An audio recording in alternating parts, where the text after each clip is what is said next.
A minute later. Okay. Now connecting to the YouTube. It's okay. A minute later. Okay. Okay, we're good to start? Right. Now connecting to the YouTube. It's okay. Okay, good evening, everybody. Good morning to some of you. Good afternoon to others. On behalf of Life, I would like to welcome you all and to thank Trista Hollweck for joining us. Let me just remind you that Life stands for Leading Innovations for Educators. Our vision at Life is to serve as an interaction, cooperation, and solidarity network among educational leaders and network. Our objectives at Life are understanding challenges and exploring innovative solutions, networking to exchange experiences and knowledge, publishing research and handbooks, preparing standards and guidelines for educators and institutions, and training and developing individuals and institutions, and supporting educational institutions via customized solutions. I invite you to find more about Life, its vision, its mission, its previous activities, and its upcoming activities by visiting its website at lifeedu.org. So you will find all about Life there. Can you join Life? Definitely you can. If you're a principal, a vice principal, a teacher, administrator, academic, K-12, higher education, a representative of an NGO, a researcher, a trainer, an educator in general, you're more than welcome to join Life. Also, you will find information about that on the website. And stay tuned for our upcoming conference that will be held in June 2023 under the title Networking and Beyond for Innovation in Education. So that's our big event coming in June. We'd like to see as many of you as possible. Our monthly webinars will also continue, and we have another one in May. Right after this one, we will have a webinar in May. We will be providing a form during the webinar to get your feedback, and there's no better way to improve our performance than getting feedback from those who are watching us and interacting with us. And also by filling out the form, we will be able to send you these certificates of attendance. And now we'll move on to our speaker today, Trista Hollweck. She will be talking about, the title is not here, Trista? Yep. The Canadian Playful Schools Network Pracademic at Play, and we'll get to know what Pracademic means during her talk. Let me just give you a brief introduction about Trista. She's a research fellow at the University of Ottawa, the perfect blend of research, policy, and practice. Trista is the former teacher, vice principal, and school district consultant, and she has designed and led educational networks at the school, province, and international level.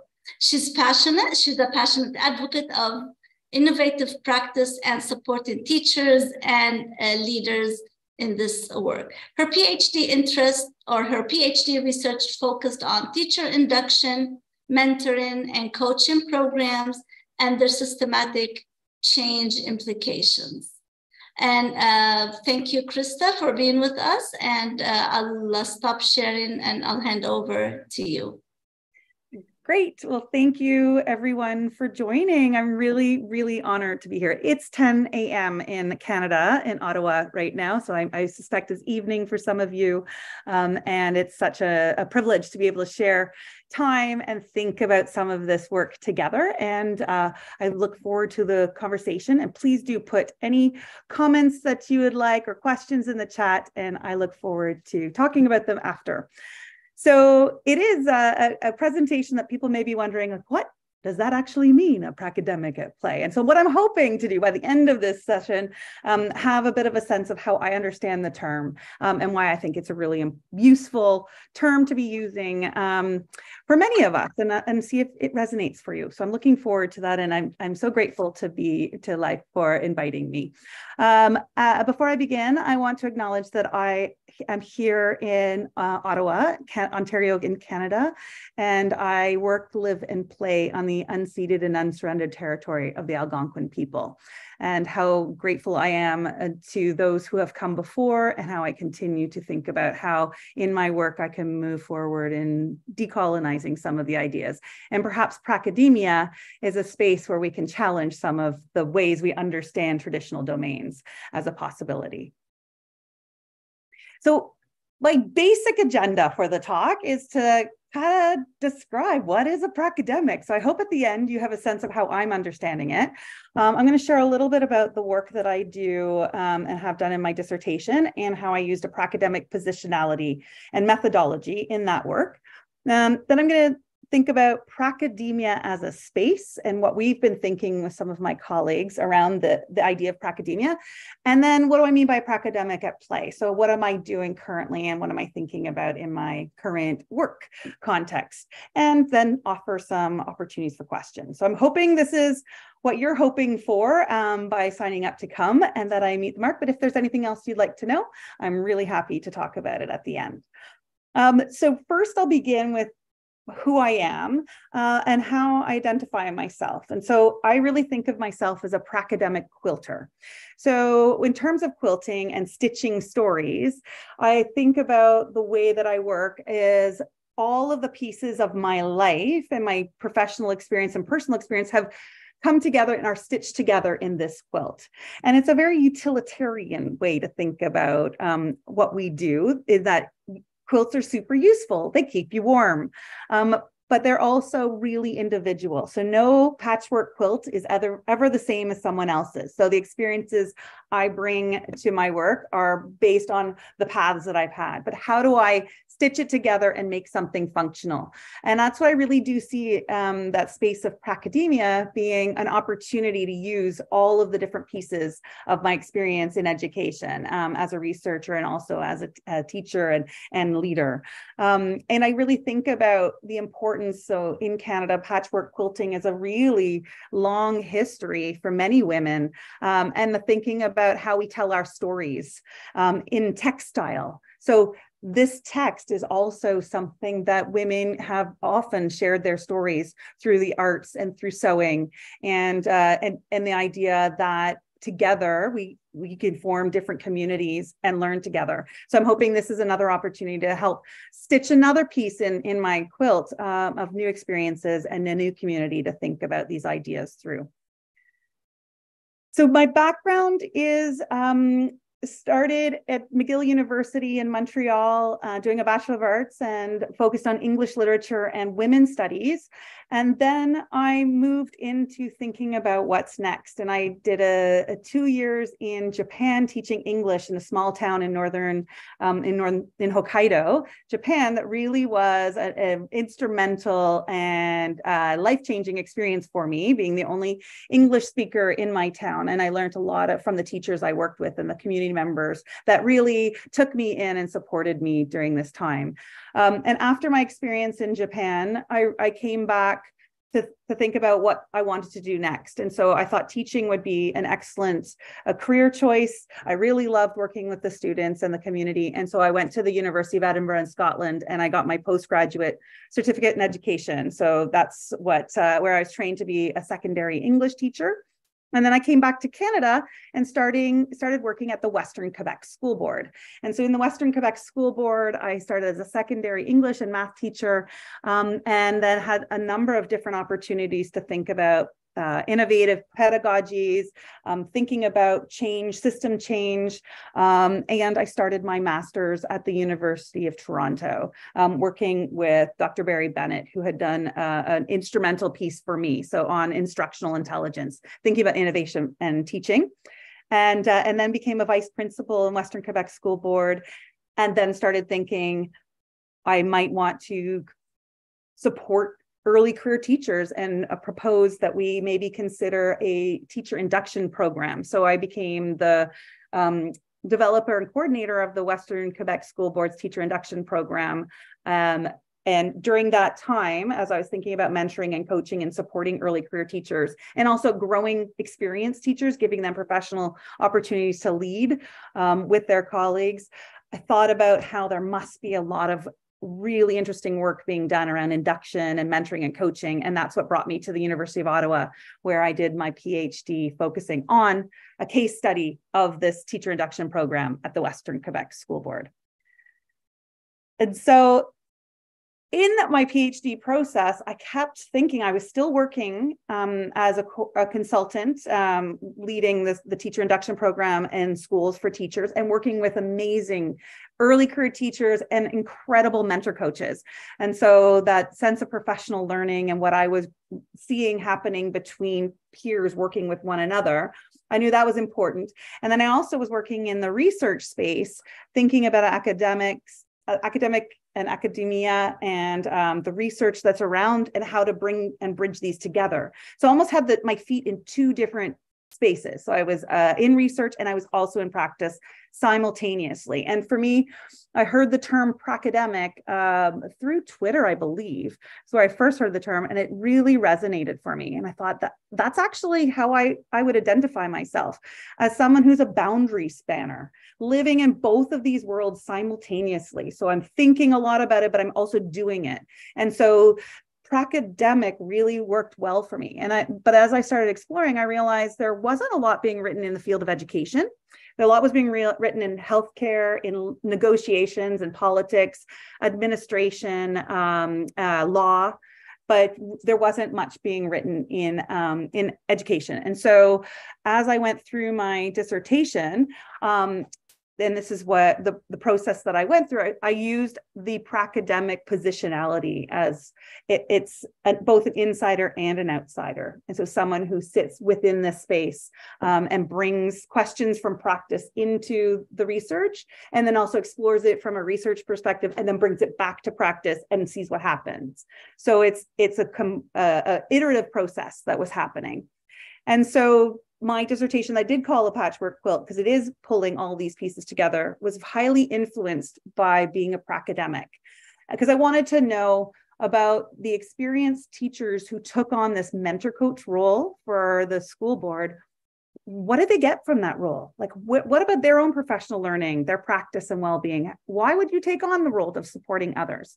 I wanted to dig deep in that, but I also wanted to see from the perspective of the whole system, what's the impact of this program and what can we do to improve it? So the recommendations were really important to improving the program.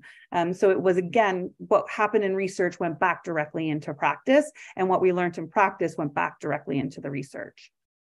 And so as a methodology, I really thought about a case study that I was very actively involved in. And I wanted to think about the learning that was happening across these spaces. And I used a number of different pragmatic approaches. So really thinking about what was useful to the people and what was useful to the context. And as I thought about the work, I really started digging into the difference between mentoring and coaching.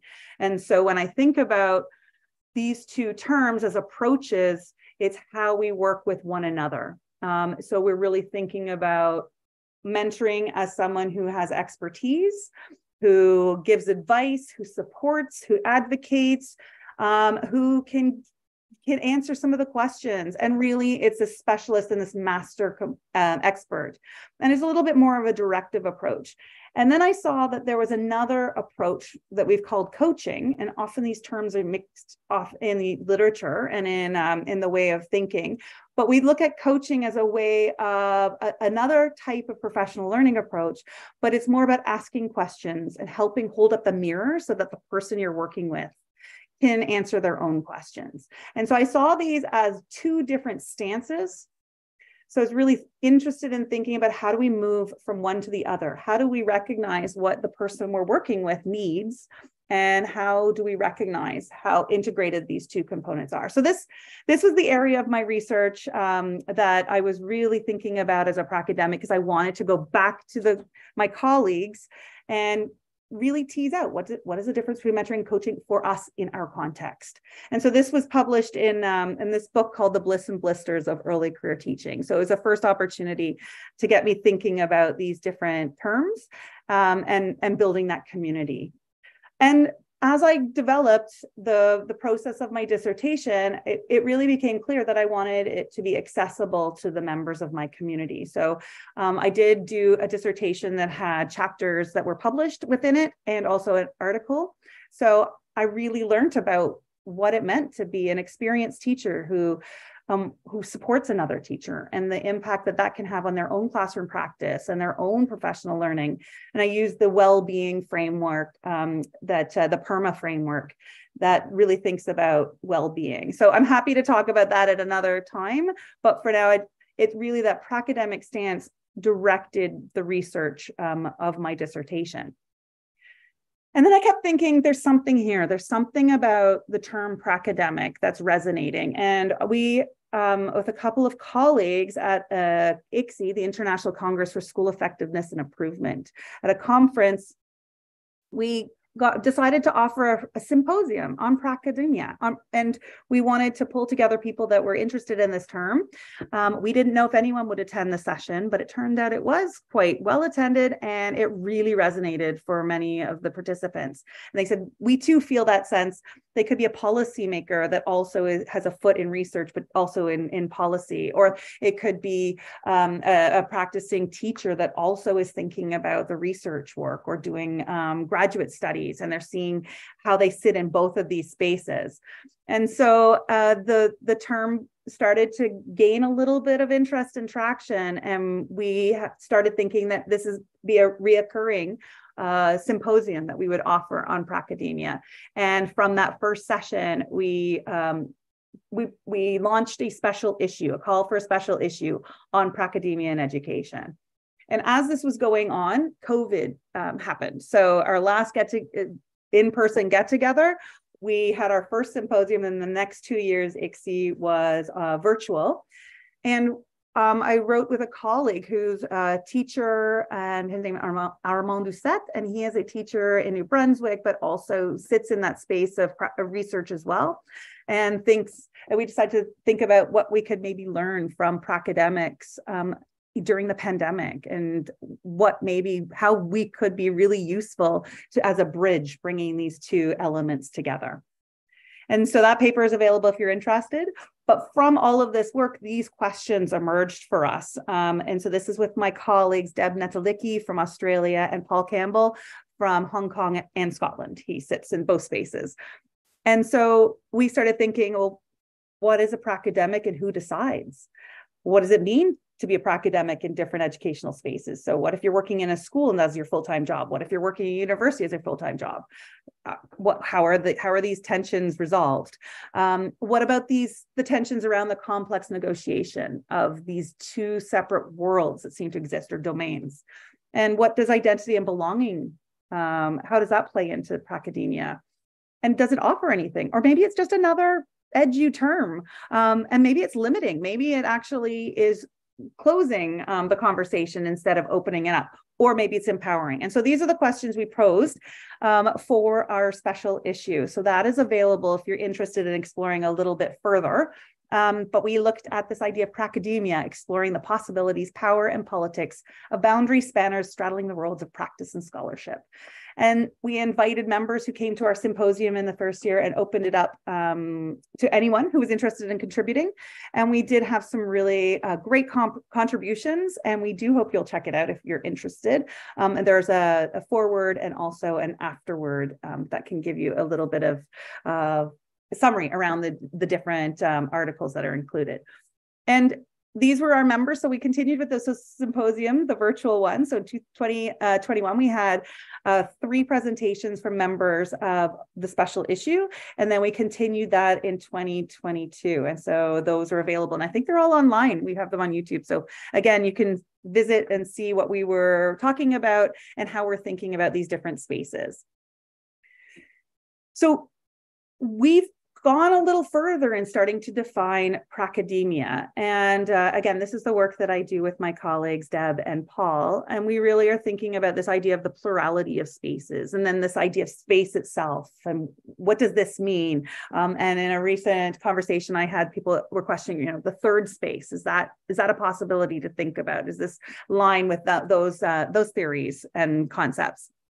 And so there's lots to dig into. We're just at the beginning, and we welcome future contributions for folk to add your thoughts or challenges, of course, if this isn't resonating for you. And we really think about it in terms of 3 key components. So there's identity, community, and engagement. And I'm going to share a little bit about each of those. But we think of it as really as a way of being. It's how you are, it's how you see, how you ask the questions, it's how you behave, the networks you choose, and this idea of becoming. So that identity component piece. We're seeing these 2 worlds with a foot in each, and that you're moving between them. It's very dynamic, and it also has to do with legitimacy. And also credibility. So we'll talk about that as we go too. So within this defining pracademia, when we think about these 3, it is that movement. It's a very slippery space, and it has a lot of tensions, and there's no clear definition yet. We are just wrestling with these ideas, and we hope that they will spark maybe some interest, and that people will continue to build on them, and the conversation can continue as we go. And so we think about identity as one of the components, and that's really the situating and understanding of self. And it was a journey I really thought about post dissertation, because I didn't know what I wanted to do next. So where did I belong was a question. How can I continue this work having both feet in both worlds? And we're really thinking about the communities we interact with and how this relationship evolves and also influences our own pracademic identity. And then there's the community. So how we are working within an academic community, how we work within a school community, and then this idea of what is belonging to each of these, and maybe what is relevant. So when I was a teacher and vice principal and consultant, we didn't talk very often about my role in academia or what I was publishing, or it doesn't really feature anywhere in the work. And then when I was in academia, my work as a consultant and leading teachers or doing professional learning also didn't factor. It wasn't something you put necessarily on your applications, that's valued in the same way. It's more focused on the publishing and the contribution in academic and scholarship spheres. So how we do a lot of extra work across these different spaces, but it doesn't seem to be necessarily valued in either. So that's a question of so where's the community and where are the people I can connect to and really support this work and learn with and from. And then there's this idea of engagement. And so that's the interplay between the self and the other and the space. And so what's happening as we engage and we think about all of the different knowledge making that we're doing and the influence we have. And, why is it important for me to come to this session and connect with educators in a different context and think together? So that is the engagement piece. It's definitely something I value, and I'm happy to be able to hear your opinions and learn with and from you as well. And so when we think about identity, so we'll dig into each of these 3 components a little bit more. It's really about the multiplicity, the slipperiness, the plurality, and the complexity of what it means to be situating yourself. And it's ongoing and it can change. And we used a lot of Wenger's communities of practice or landscapes of practice, like the social learning theory, to think about brokering and boundary crossing, and also this idea that you have competency in one space and it's a different kind of competency in another. So there's a different language for academia and there's a different language in teaching. And so, you understand how to move between the two. So you almost can broker those two spaces. So that was a really helpful theory to help us think about legitimacy and belonging as well. And when it comes to community, we think about the ways that we are sharing what we're learning from research, what we're creating, the questions we're asking, where are we publishing or where are we talking? And thinking about the networks we're developing. And so this, to me, is a really important network. And I love the work that Life is doing, and to think about how do we build that space for us to share and broker across these different spaces as well. And this idea of having multi-membership. So you don't have to belong in one space. You can actually belong in many different spaces. But then there's a tension there, and that's a pull for you. It also challenges what we value at the different levels. So perhaps Pracademia is an entirely different space to think about, and has its own set of competencies and values that we can think about, and that might challenge what is going to be accepted and valued in the other domains as well of practice and academia. And then this is a building from the work I published in my dissertation. It's really thinking about the engagement process. And so where do the questions we have come from? So for me, it really is part of the practice. The question I have is something I want to know from my practice, and it's set within that context, but I'm using the work and the understandings and the competencies I've learned by working in academia, thinking about theories and concepts, and also how to do a literature review, thinking about ways that methods and analysis, and how to write in that space, and presenting and getting feedback from colleagues. And then you start moving it into the world of practice again, thinking about, okay, well, maybe I want to publish also in practitioner-oriented journals. I want to make sure it's reaching the people who can make a difference. Where are the recommendations going? And so how am I making sure that that is introduced to those spaces of practice? And then what happens when we put them into action? So that's the implementing phase, and how are we thinking about its impact as we move forward. So really, taking the recommendation, getting feedback, and it's that iterative process that continues. And then new questions arise that call for more research. And so that's where the space of engagement seems to work for me at the moment. And I was building on the work of Susskind, who worked at MIT and I believe in negotiation. So thinking through that circle of engagement that was proposed.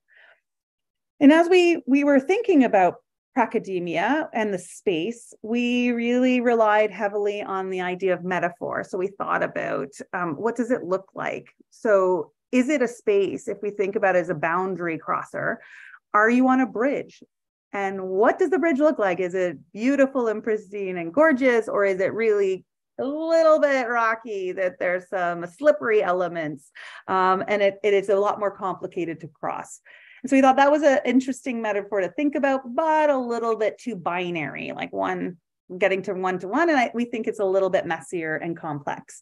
So we wondered maybe the Mobius strip as a possibility. So the Mobius strip, when you cut the Mobius strip, you can pull it apart and it's two loops, but they're always intertwined. So maybe this idea of like working in different space, but always being intertwined across the two is a way of thinking about how you can't separate this work, that it is, as a pracademic, both sit within you, but you work in different ways and are always linking together. It's never pulled apart. Or perhaps, as we were getting to the last bit, we're thinking about maybe it's about breaking the wheel. Maybe it's about taking what we've learned and the traditional, like we grow over time, and maybe it's about now pulling it apart and thinking less about domains as static, and really just challenging the way we think about these different spaces. So those are sort of the ways we think about the metaphors, and I'd love to hear what resonates for you or other metaphors that you were thinking that came to mind as you have been listening today.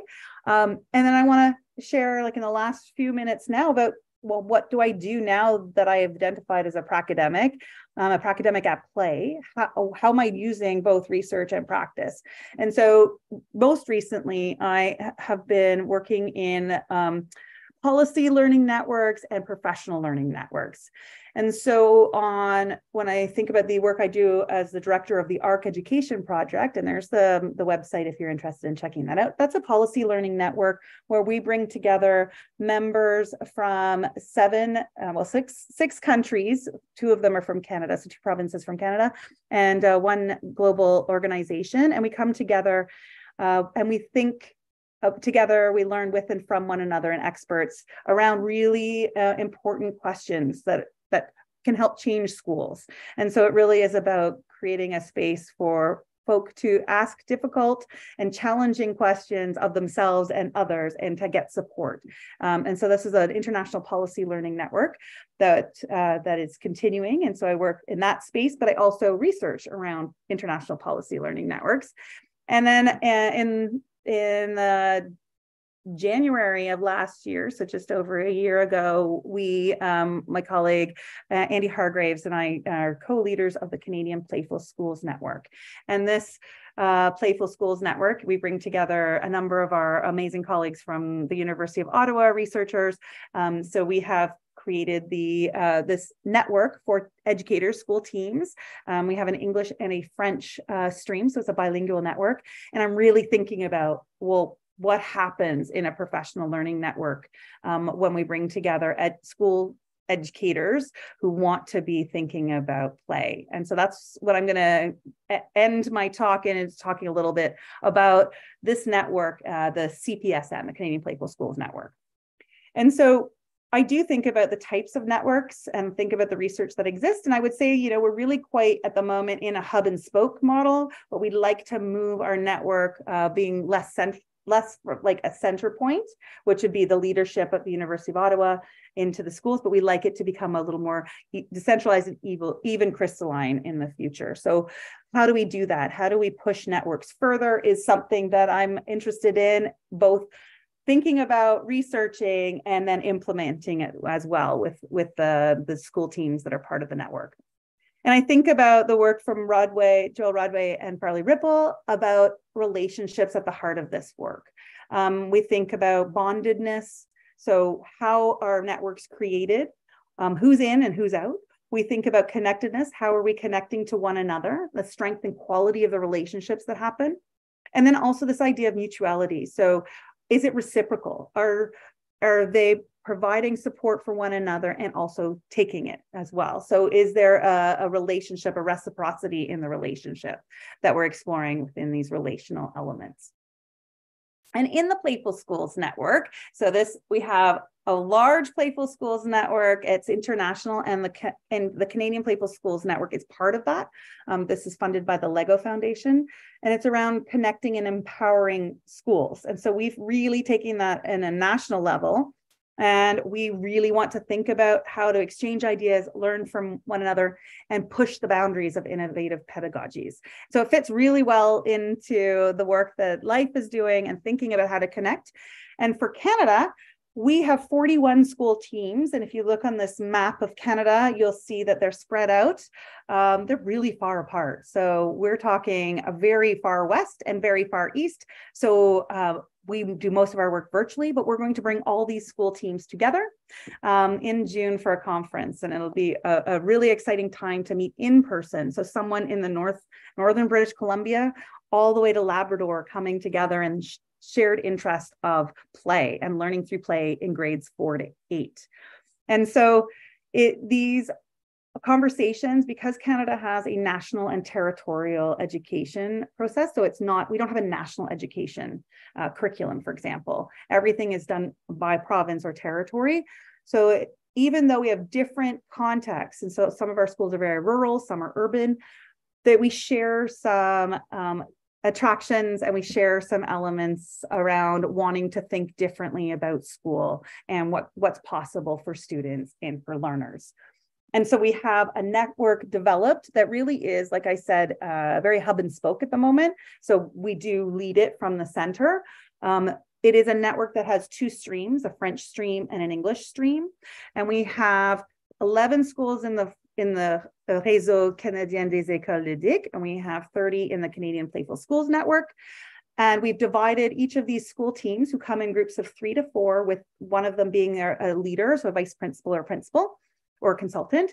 And those school teams are matched with other school teams that have a shared interest or context, and we put them into play groups. And every month we give some funding opportunities for them to connect with other schools, connect with within their own school, connect with some of our international advisors, or connect in our different playgroup sessions or webinars that we offer. And so they have all these different opportunities, and they're funded to have the time to do this Learning Through Play project that they design. And their Learning Through Play project is also funded through this network. So we do focus on grades 4 to 8. For us, this is a really pivotal moment. So it's usually students between the ages of about 9 to 14, 13, and turning 14. And we feel that play often happens in kindergarten or early years, but as you move into the middle years, it becomes less and less frequent. And we really wanted to give a boost into these spaces, into these schools that have always been doing this work, and to give them the support and legitimacy to continue to do the work. And so we think a lot about play. Please feel free to check out our website at playjouer.ca. And we think about what comes to mind when we say learning through play. So we ask our members, because we are not directing it, we are finding out what it means for them to think about learning through play in the grades 4 to 8. And these are some of the ideas that they shared with us. So when we think about what learning through play means for them, you can see a lot of them think about engagement, they think about experiential learning or inquiry learning, something exploratory, hands-on, fun, risk-taking. We really do want to promote the idea that play is not frivolous, it is work, and work is play. And that play doesn't mean the same for every single student. So how we play is different, and it's different for every educator, and it's different for every student. And so this idea of choice comes in, and a variety, and thinking about interest, and thinking about what is playful, and then how do we see the learning that happens through the play? Because we do see play as learning. And for the project, we are thinking about 4 modes of play. So we think about green, screen, machine, and everything in between. We do like a good rhyme, so this is here. But when we think about green, we think about out of doors, so outdoor learning, or learning on the land, working with Indigenous knowledge keepers and thinking about medicines and Indigenous worldviews and pedagogies. We think about what happens in the forest, or maybe if urban, what happens outside the classroom walls. And then we think about screen, and so that is an idea of things being digital. So it could be Minecraft, it could be games, it could be using computers like story animation or filming, or different ways of playing and collaborating using computers. And then there's machine. So that's like maker space, but it could be also beading and sewing, and thinking about that quilt analogy earlier. It's building with different materials. It could be building outside, but it's making with purpose, and robotics and tinkering, all of those elements. And then everything in between is what we think about when we think about our context and language and identity learning and cultural, how we use play in those spaces of the arts as well. So across our 41 school teams, everyone chooses their own learning through play project. So some of them go across the different modes, some of them more solidly in one of the modes, but we have, people developing board games, they're doing podcasting on a historical member, or creating a theater production. They're doing calming crafts. They're building trails or knowledge paths, or creating an outdoor learning space, or a greenhouse, and they're thinking about how to code and use robots to water the plants when they're not there during the summertime. There's geocaching, and improving the nature of that surrounds them, or building an outdoor play structure. There's cooking outside or gardening. And then we could have movie and animation and storytelling, looking at local community members that can give guidance and mentor.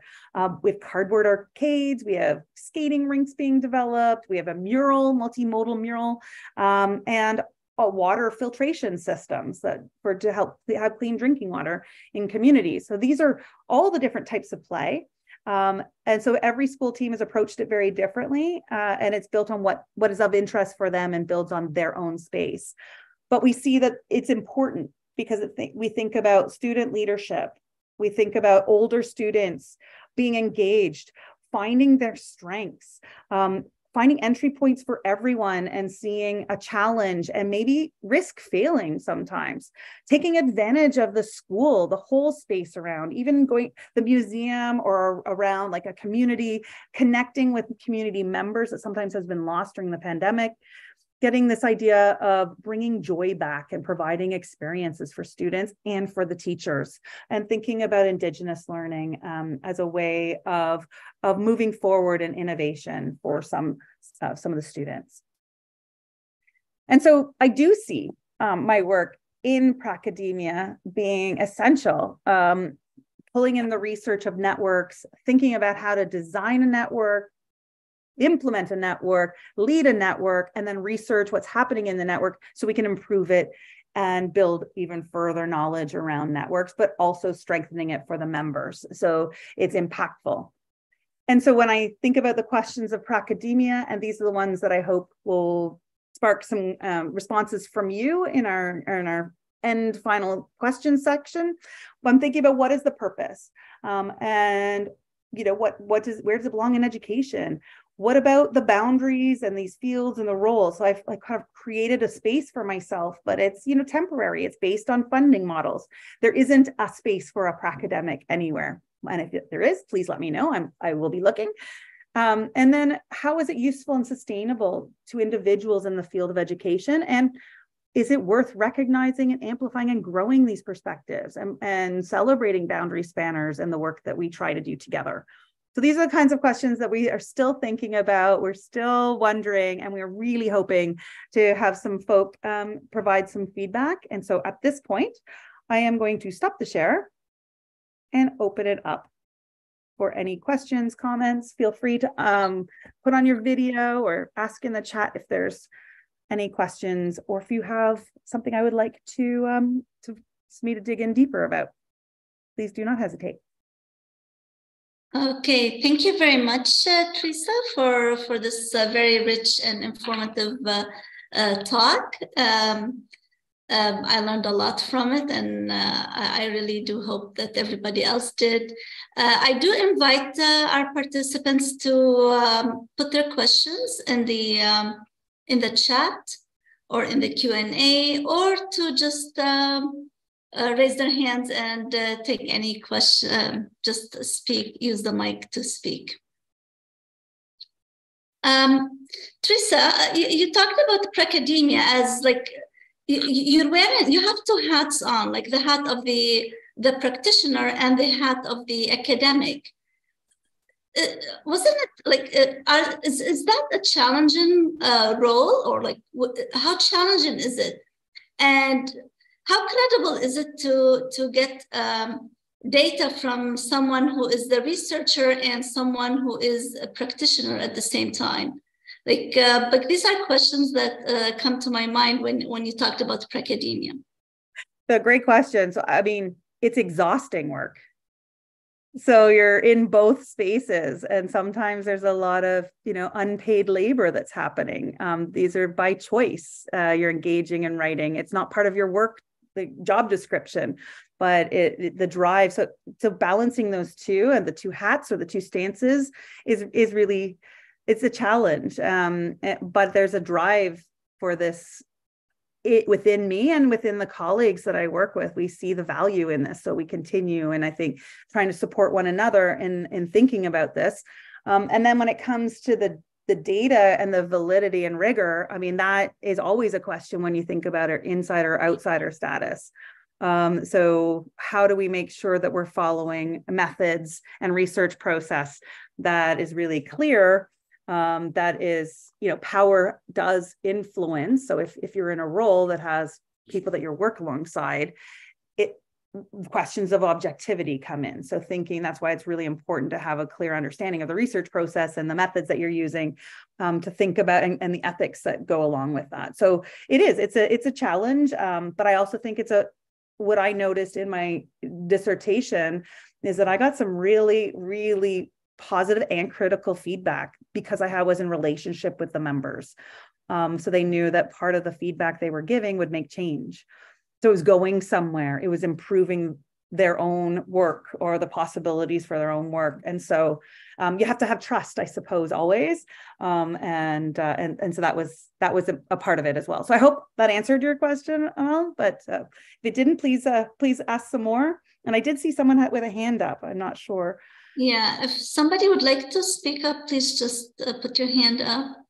Dr. Brahim, do you want to say something? I see that you have your camera on.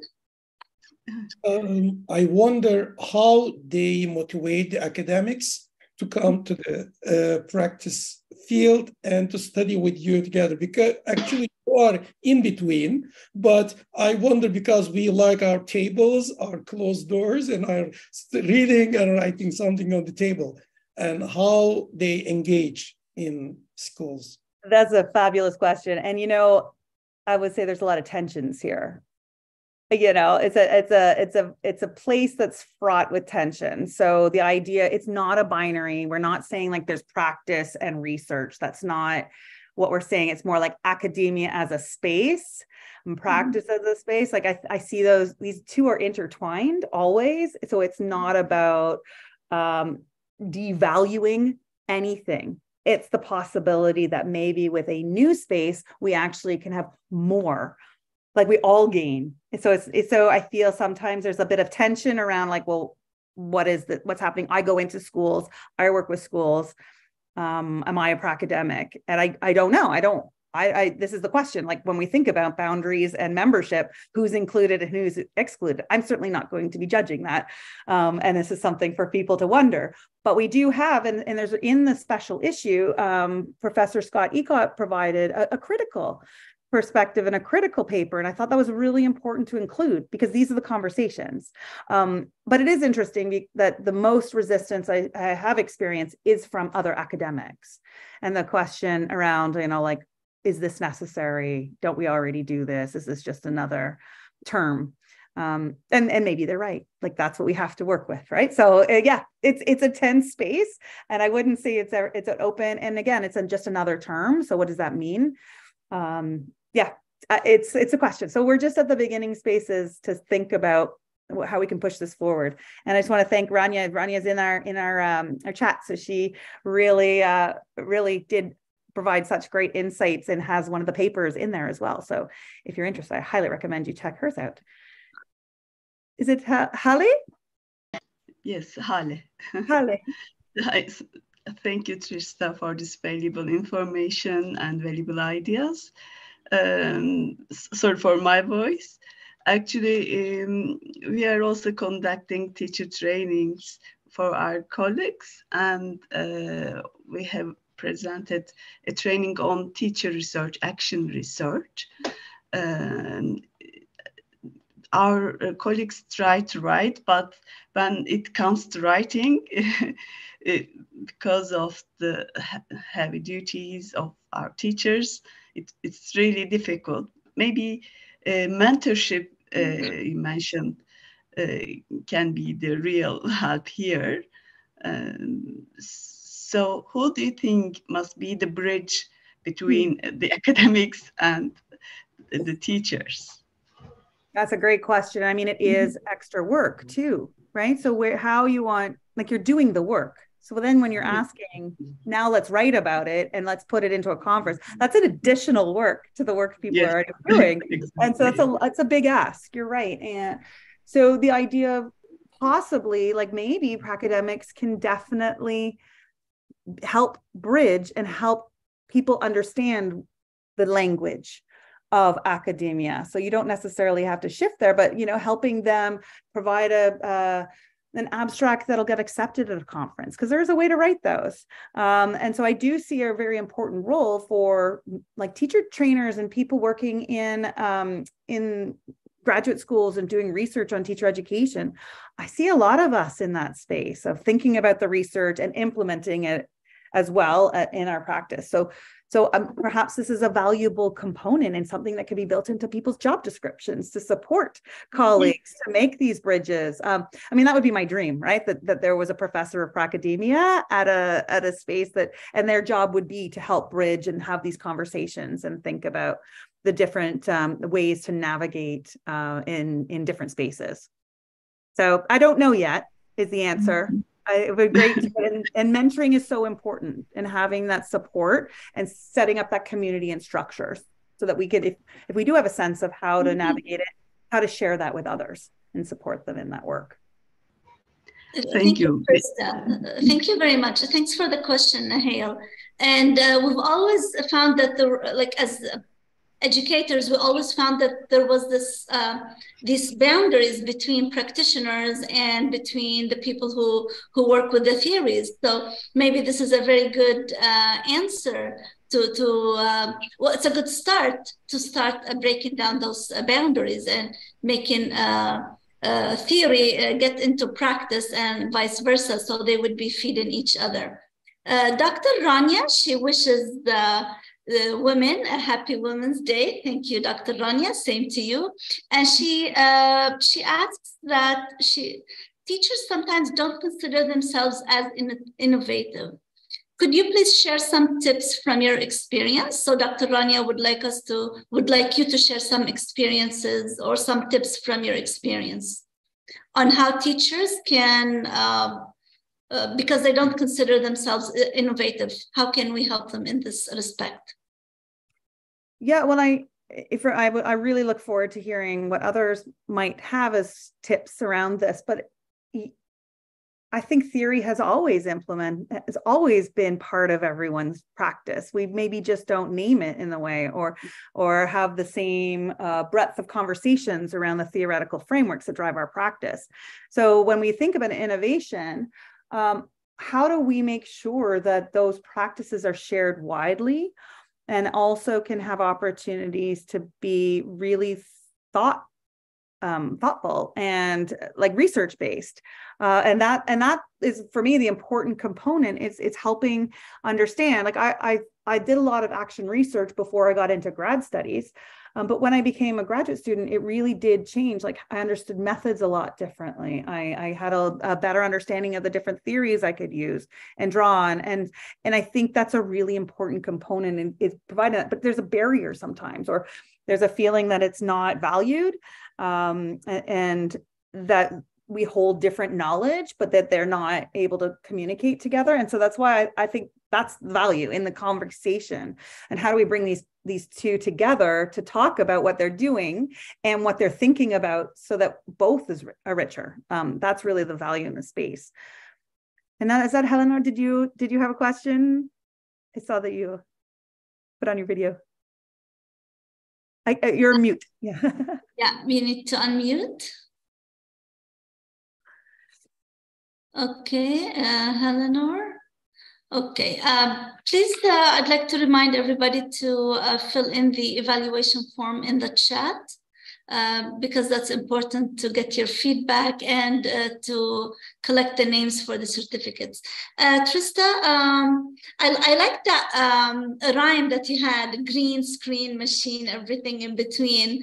It's very interesting because it seems that even when we gamify our education, we're moving away from the green aspect. So you have integrated that. And I think that's a wonderful initiative that you're starting in your network.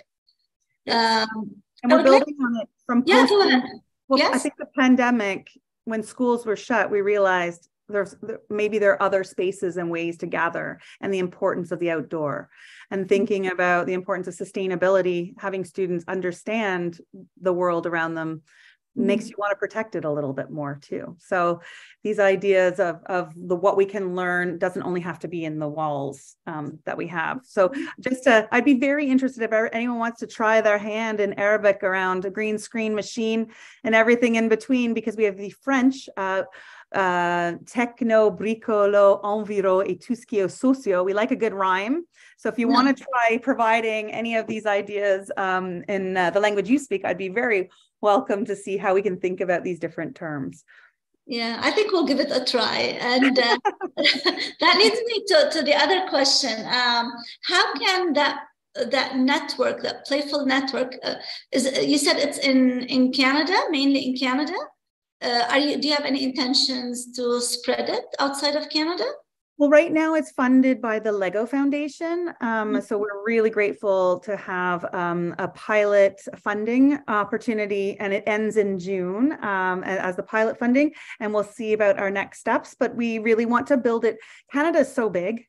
Yeah. So we only have 41 schools across only 7 provinces. So we still have 3 territories and another 3 provinces we'd like to pull in. So we would love to grow it within and also across the different communities in Canada. And there is a global Playful Schools network that is coming to an end. It was another pilot project, but there are lots of people in the community thinking about play.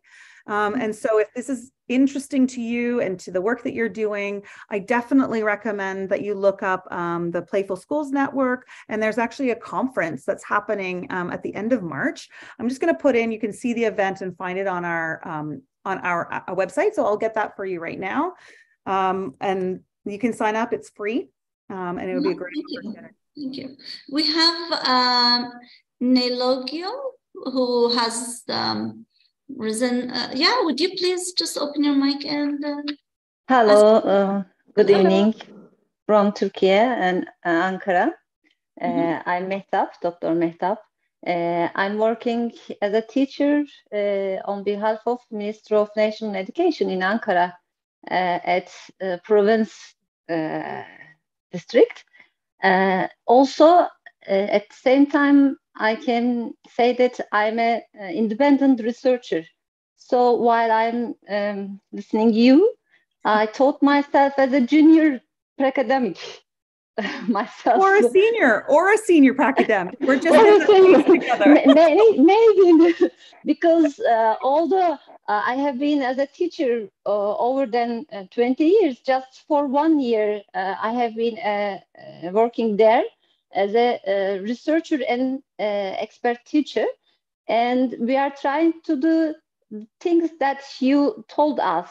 We try to make some projects between teachers, schools, leaders, and the academics.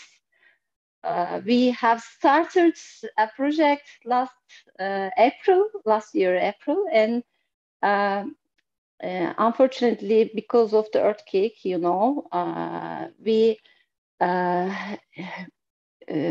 will make our conference maybe in May or June, but we will try to share the outputs of these projects.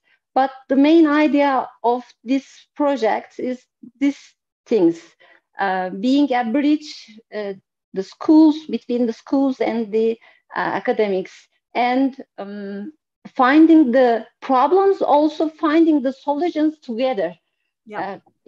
Otherwise, it's not valuable and not maybe unnecessary. So maybe the main idea and the main goal for all educators as academics or as a teacher or school leader should be like this. So it's very encouraging for me to listen your projects and your works.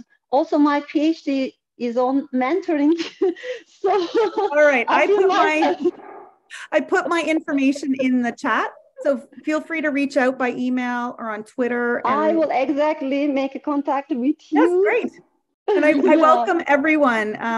I know we're running out of time. We have a minute left. So I just want to say thank you to everyone for your engagement and for being part of the conversation. If you have a moment to just like what you're thinking as you leave, I'd love a little feedback to hear what stood out to you, what resonated. I know not everyone had a chance to share, but thank you so much for inviting me. I'm really honored to be here. And let's keep talking about this space. And I challenge you to do the work too. So thank you, Mr. Hakan, that he gave an opportunity to meet you and the other Pracademics. Thank you. Thank you. Good evening. Thank you very much, Trista. Thanks everybody for the questions. Dr. Brahim, is there something you would like to say? There was someone who wanted to say something, Abdurrahman. Is it wrong or not? But I have nothing. I'm very thankful to Trista because of being with us today. Thank you very much to hear your network, your new turn to the pedagogy. It was very important. Thank you. Yes, it was. Thank you very much. Everyone. Okay.